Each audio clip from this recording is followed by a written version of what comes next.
Hello friends, स्वागत है आप सभी का आपका अपना यूट्यूब चैनल जीटीएम स्टडी में। दोस्तों, आज के इस वीडियो में 12th क्लास हिंदी 100 मार्क्स का 20 प्रश्नों का टेस्ट है। दोस्तों जी हाँ दोस्तों, यह सभी प्रश्न आपको हम पहले करवा चुके हैं दोस्तों। तो आप ईमानदारी के साथ हमें ज़रूर बताइएगा कि 20 प्रश्नों में से कितने का आंसर आपको पता था। ठीक है, तो ज़रूर से ज़रूर बताइएगा। तो चलिए फटाफट आज की वीडियो हम शुरू करते हैं। जल्दी से इस वीडियो को लाइक कर दीजिए, अपने दोस्तों में शेयर कर दीजिए, और आप हमारे चैनल पर नए हैं तो प्लीज़ चैनल को सब्सक्राइब करके बेल आइकन भी प्रेस कर लीजिएगा, ताकि नई वीडियो का नोटिफिकेशन आप लोगों को सबसे पहले मिले। तो दोस्तों, आपको कंडीशन है कि सभी प्रश्नों का आंसर हम आपको बताते चलेंगे। उससे पहले जो भी प्रश्न आएगा दोस्तों, उसका आपको आंसर पहले खुद से सोचना है कि 4 ऑप्शन में उसका राइट आंसर क्या होगा। ठीक है, तभी आप हमारा आंसर देखिएगा। ठीक है, तो चलिए आज की वीडियो हम शुरू करते हैं पहला प्रश्न से। फर्स्ट क्वेश्चन में कह रहा है कि उसने कहा था कहानी के कहानीकार कौन है। तो पहला ऑप्शन दे रहा है बालकृष्ण भट्ट, दूसरा में दे रहा है भगत सिंह, तीसरा में दे रहा है चंद्रधर शर्मा गुलेरी, और चौथा में दे रहा है रामधारी सिंह दिनकर। यानी पहला प्रश्न में कह रहा है कि उसने कहा था कहानी के कहानीकार कौन है। तो दोस्तों, सभी प्रश्नों का आंसर पहले आपको खुद से सोचना है, उसके बाद हमारा आंसर देखना है। ठीक है दोस्तों, चलिए तो इसका आंसर बताते हैं कि उसने कहा था कहानी जो है दोस्तों, उसका कहानीकार कौन है, तो वह चंद्रधर शर्मा गुलेरी है। ठीक है, तो सी ऑप्शन यहाँ पे बिल्कुल करेक्ट आंसर हो रहा है, चंद्रधर शर्मा गुलेरी। उसने कहा था कहानी जो है दोस्तों, उसका कहानीकार चंद्रधर शर्मा गुलेरी हैं। तो सी ऑप्शन यहाँ पे बिल्कुल करेक्ट आंसर हो गया। अगला क्वेश्चन मेरा दूसरा नंबर में करे कि बातचीत शीर्षक निबंध के निबंधकार हैं जय प्रकाश नारायण, मोहन राकेश, नामवर सिंह, बालकृष्ण भट्ट। तो दोस्तों, बातचीत शीर्षक निबंध जो है दोस्तों, इसका निबंधकार कौन है। तो इसका जो राइट आंसर पहले आप खुद से सोचिएगा। तो इसका जो राइट आंसर होगा दोस्तों, वह बालकृष्ण भट्ट। ठीक है, यानी डी ऑप्शन यहाँ पे बिल्कुल करेक्ट आंसर हो रहा है, बालकृष्ण भट्ट। ठीक है, बातचीत शीर्षक निबंध का निबंधकार जो है बालकृष्ण भट्ट है। तो डी ऑप्शन यहाँ पे करेक्ट है। अगला क्वेश्चन तीसरा नंबर में कह रहा है कि रोज कहानी के कहानीकार हैं। रोज जो कहानी है दोस्तों, उसका कहानीकार कौन है, मोहन राकेश, अगे, मलयज, बालकृष्ण भट्ट। तो दोस्तों, रोज कहानी के जो कहानीकार है दोस्तों, वह अगे हैं। ठीक है, यानी बी ऑप्शन यहाँ पे बिल्कुल करेक्ट आंसर हो रहा है, अगे। ठीक है, बी ऑप्शन यहाँ पे बिल्कुल करेक्ट आंसर है। अगला क्वेश्चन मेरा चौथा में कह रहा है कि अर्धनारीश्वर कल्पित रूप है। अर्धनारीश्वर जो है कल्पित रूप है राधा कृष्ण का, शंकर पार्वती का, राम और सीता का, गणेश और लक्ष्मी का। अर्धनारीश्वर जो है दोस्तों कल्पित रूप है, किनका, किसका रूप कल्पित रूप है, तो यह शंकर और पार्वती का कल्पित रूप है। ठीक है, अर्धनारीश्वर जो है शंकर और पार्वती का कल्पित रूप है। तो बी ऑप्शन यहाँ पे बिल्कुल करेक्ट आंसर हो गया, शंकर और पार्वती। अगला क्वेश्चन मेरा 5वां नंबर कि एक लेख और एक पत्र के लेखक हैं। एक लेख और एक पत्र के लेखक जो हैं दोस्तों, वह कौन है, सुखदेव हैं, बालकृष्ण भट्ट हैं, भगत सिंह है, राजगुरु हैं। तो एक लेख और एक पत्र के लेखक जो हैं दोस्तों, वह भगत सिंह है, भगत सिंह। तो सी ऑप्शन यहाँ पे बिल्कुल करेक्ट आंसर है, भगत सिंह। अगला क्वेश्चन मेरा 6ठा नंबर कि उसने कहा था कहानी के नायक कौन है। उसने कहा था जो कहानी है दोस्तों, जिसका लेखक चंद्रधर शर्मा गुलेरी हैं, उसका कहानी का नायक जो है वह कौन है। पहला ऑप्शन रहा है लहना सिंह, दूसरा में रहा है बोधा सिंह, तीसरा में रहा है बजीरा सिंह, चौथा में हजारा सिंह। तो उसने कहा था जो कहानी है दोस्तों, उसका नायक जो है दोस्तों, वह लहना सिंह है। ठीक है, लहना सिंह। ये ऑप्शन यहाँ पे बिल्कुल करेक्ट आंसर है, लहना सिंह। अगला क्वेश्चन मेरा 7वां में कह रहा है कि जयप्रकाश नारायण के बचपन का क्या नाम था। यानी जयप्रकाश नारायण जो है वह उनके बचपन का नाम जो था वह क्या था। ठीक है, तो पहला ऑप्शन दे रहा है ददन, दूसरा में दे रहा है बब्बन, तीसरा में दे रहा है बाउल, चौथा में दे रहा है मोनू। तो दोस्तों, जयप्रकाश नारायण का बचपन का जो नाम था दोस्तों, वह क्या था। यह सभी प्रश्न हम आपको पहले करवा चुके हैं दोस्तों। अगर आप नहीं वीडियो देखे हैं तो जाकर हमारा चैप्टर वाइज हिंदी 100 मार्क्स का चैप्टर वाइज वीडियो ज़रूर देख लीजिए, क्योंकि दोस्तों इसमें 6 चैप्टर तक हम वीडियो अपलोड कर चुके हैं। तो जल्दी से वो सभी वीडियो देख लीजिए, क्योंकि उसमें आपको सभी महत्वपूर्ण प्रश्न बताया गया है, जो कि आपके बोर्ड परीक्षा के लिए काफ़ी महत्वपूर्ण है। ठीक है, तो आप जल्दी से उसे ज़रूर देख लीजिएगा। और भी दूसरे सब्जेक्ट का वीडियो देखना चाहते हैं तो लिंक डिस्क्रिप्शन में दिया हुआ है, ये नहीं था आप हमारे प्लेलिस्ट में भी जाकर देख सकते हैं। ठीक है, तो यहाँ पे आपको प्रश्न पूछा जा रहा है दोस्तों कि जयप्रकाश नारायण का बचपन का नाम क्या था, तो वह बाउल था। ठीक है, तो सी ऑप्शन यहाँ पे बिल्कुल करेक्ट आंसर हो गया, बाउल। तो अगला क्वेश्चन की ओर चलते हैं। दोस्तों अगर इस वीडियो को अभी तक लाइक नहीं किया तो लाइक ज़रूर कर दीजिएगा, अपने दोस्तों में इसे शेयर ज़रूर करिएगा और अभी तक हमारे चैनल को सब्सक्राइब नहीं किए हैं तो प्लीज़ चैनल को सब्सक्राइब करके बेल आइकन को प्रेस करके ऑल नोटिफिकेशन भी ज़रूर दबा लीजिएगा दोस्तों, क्योंकि इसके करने से आपको हम कोई भी वीडियो अपलोड करेंगे तो उसका नोटिफिकेशन आप लोगों को मिलता रहेगा। ठीक है, तो चलिए चलते हैं अगला क्वेश्चन 8वां की ओर। 8वां में कह रहा है कि उसने कहा था किस वर्ष की रचना है। काफ़ी ही महत्वपूर्ण प्रश्न है दोस्तों। उसने कहा था जो कहानी है दोस्तों वह किस वर्ष की रचना है। ठीक है, पहला ऑप्शन दे रहा है 1915, दूसरा में दे रहा है 1920, तीसरा में दे रहा है 1922 और चौथा में 1925। ठीक है, तो उसने कहा था कहानी है जो दोस्तों वह 1915 ईस्वी की रचना है। तो ये ऑप्शन यहाँ पे बिल्कुल करेक्ट आंसर हो गया 1915 ईस्वी। अगला क्वेश्चन मेरा 9 में कह रहा है कि जयप्रकाश नारायण ने किस साल छात्र आंदोलन का नेतृत्व किया था। यानी जयप्रकाश नारायण ने छात्र जो आंदोलन किए थे वह किस वर्ष किस साल जो है नेतृत्व किए थे। पहला ऑप्शन है 1973 ईस्वी में, 1976 ईस्वी में, 1974 ईस्वी में और 1977 ईस्वी में। तो दोस्तों जयप्रकाश नारायण जो थे वह छात्र आंदोलन का नेतृत्व 1974 ईस्वी में किए थे। आप याद रखिएगा 1974 ईस्वी में। तो कौन सा ऑप्शन में है, तो सी ऑप्शन में है। तो सी ऑप्शन यहाँ पे बिल्कुल करेक्ट आंसर हो गया 1974 ईस्वी।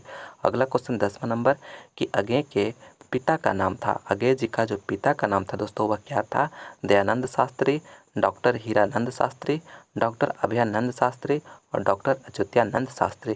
तो अज्ञे जी का जो पिता का नाम था दोस्तों वह डॉक्टर हीरानंद शास्त्री था। ठीक है, बी ऑप्शन यहाँ पे बिल्कुल करेक्ट आंसर है डॉक्टर हीरानंद शास्त्री। दोस्तों यह सभी प्रश्न आपको हम पहले करवा चुके हैं, तो आप इसका आंसर आप उम्मीद करते हैं कि सही इस सभी प्रश्नों का आप जवाब दे रहे होंगे। ठीक है, चलिए अगला क्वेश्चन 11 नंबर 11 में कह रहा है कि निम्न में से कौन सी कहानी चंद्रधर शर्मा गुलेरी द्वारा लिखी हुई नहीं है। ठीक है, यहाँ पे नहीं है, पूछा जा रहा है कि चंद्रधर शर्मा गुलेरी के द्वारा जो है कौन सी कहानी जो है इनके द्वारा लिखी हुई नहीं है। ठीक है, तो पहले खुद से आंसर सोचिएगा दोस्तों।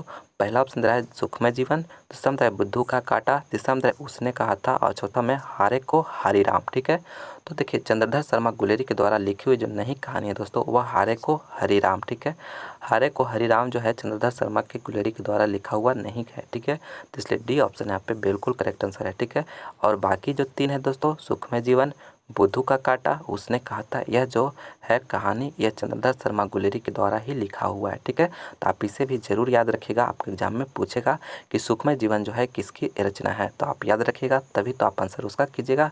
ठीक है, तो आप ये जरूर याद रखिएगा। ठीक है, चलिए अगला क्वेश्चन 12 नंबर में चलते हैं। 12 नंबर के क्वेश्चन में आपको कह रहा है कि संपूर्ण क्रांति के रचनाकार हैं। संपूर्ण क्रांति जो है दोस्तों जो कि भाषण है उसका रचनाकार कौन है। जे कृष्णमूर्ति, भगत सिंह, प्रकाश नारायण, इनमें से कोई नहीं। तो संपूर्ण क्रांति के जो रचनाकार है दोस्तों वह जयप्रकाश नारायण है। तो सी ऑप्शन यहाँ पे बिल्कुल करेक्ट आंसर हो गया जयप्रकाश नारायण। अगला क्वेश्चन 13 नंबर 13 में कह रहा है कि बालकृष्ण भट्ट के पिता का नाम क्या था। यह सभी प्रश्न आपको पहले बता चुके हैं। तो पहला ऑप्शन दे रहा है देनी प्रसाद भट्ट, दूसरा में दे रहा है बेनी प्रसाद भट्ट और तीसरा में दे रहा है टेनी प्रसाद भट्ट और चौथा में इनमें से कोई नहीं। तो बालकृष्ण भट्ट के पिता का जो नाम था दोस्तों वह बेनी प्रसाद भट्ट था। तो बी ऑप्शन यहाँ पे बिल्कुल करेक्ट आंसर हो गया बेनी प्रसाद भट्ट। अगला क्वेश्चन 14 नंबर 14 में कह रहा है कि अर्धनारीश्वर पाठ के लेखक कौन है। अर्धनारीश्वर पाठ जो है दोस्तों उसका लेखक कौन है। नामवर सिंह, रामधारी सिंह दिनकर, चौथा में दे रहा है हजारी प्रसाद द्विवेदी और तीसरा में हजारी प्रसाद द्विवेदी और चौथा में रामचंद्र शुक्ल। तो अर्धनारीश्वर पाठ जो है दोस्तों उसका लेखक जो नाम है वह क्या है, तो रामधारी सिंह दिनकर है। तो बी ऑप्शन यहाँ पे बिल्कुल करेक्ट आंसर हो गया रामधारी सिंह दिनकर।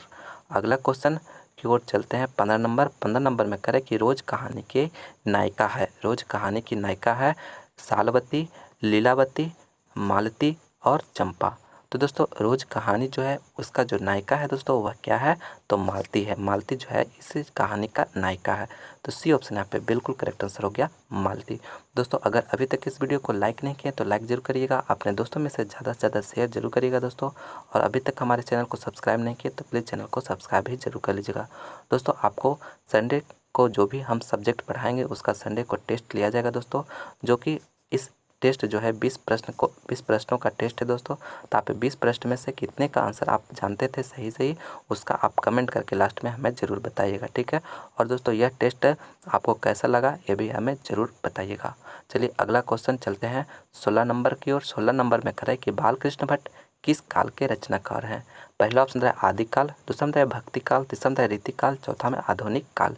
तो बालकृष्ण भट्ट जो है किस काल का पूछा जा रहा है, रचनाकार है। ठीक है, तो यहाँ पे इसका जो राइट आंसर हो जाएगा, पहले खुद से सोचिएगा दोस्तों, तो इसका जो राइट आंसर है आधुनिक काल हो जाएगा। ठीक है, आधुनिक काल, डी ऑप्शन यहाँ पे बिल्कुल करेक्ट आंसर है, आधुनिक काल।